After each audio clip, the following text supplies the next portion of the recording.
سلام، نتمنى تكونوا بخير وعلى خير. اليوم غادي نشارك معكم واحد الوصفه خاصه بالدراري الصغار مع هاد الكحه كما شفتوا اللي راها نازله هاد الايامات، وهاد الرواحات كامله وهاد الريح. المهم شي حاجه ما يمكنش. على هاد الشيء قررت نشارك معكم هاد الوصفه، النتيجه ديالها من اول يوم بلفته فقط. اللي عندك لفته في الدار كما كتشوفوا. المهم الا كانوا عندكم سواء هاد اللفت هذا المكور ولا الطريقه الثانيه اللي كتشدي بها يعني اللفت كتحكيه. الوغ الا كان هذا المكور كتشدوا لفته مكوره وكتخويوها من داخل بكل سهوله، صافي وكتخليوها على جنب. ولا كان عندكم نيت نفس النوع ديال اللفت، نيت كتقبطوه تحكوه، ولا اللفت الابيض، ولا المهم اللي كانت هذاك اللفت المر الا كان عندكم، يعني اللفت المحفور حتى هو صالح. دونك كتشدوا اللفت كتخويوها كما قلت لكم من داخل كتخويوها، واللفته الثانيه عاوتاني كتشدوها كتقشروها بطبيعه الحال كيكونوا مغسولين قبل، وكتحكوها في الحكاكه هكذا رقيقه.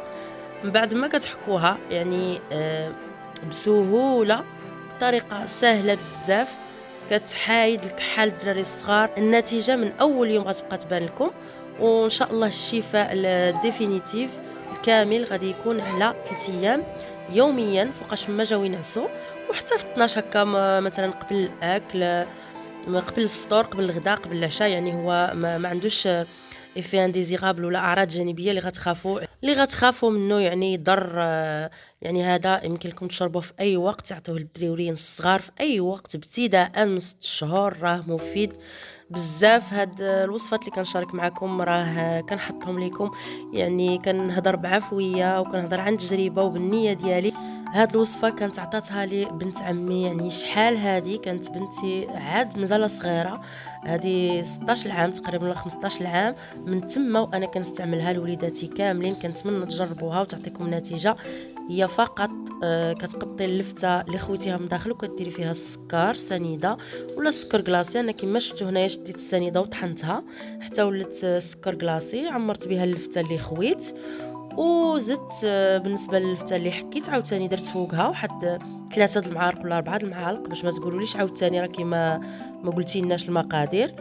وصافي كتخليهم من 6 السوايع حتى ل 8 السوايع حتى كيذوب داك السكر كما كتعرفوا. يعني لا الخضر ولا الفواكه كتزيدي لهم اما الملحه اما السكر كيطلقوا الماء ديالهم.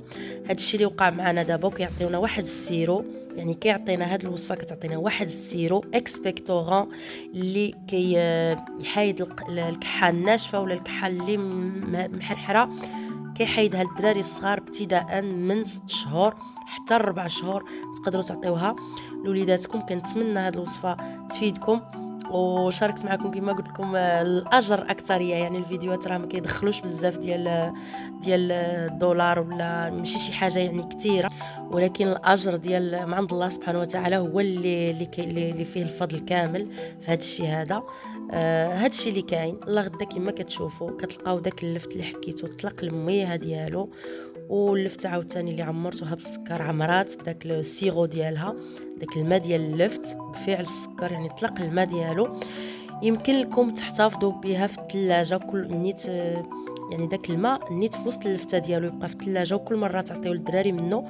واللفت عاوتاني هذاك اللي محكوك نفس الشيء، داك الماء اللي هبط منه ديروه في شي صفايه وديروه في الثلاجه، تبقاو كل مره تعطيوه لوليداتكم. كنتمنى كنت خفيفه عليكم وتجربوا هذه الوصفه. الى فيديو قادم بحول الله وقوته.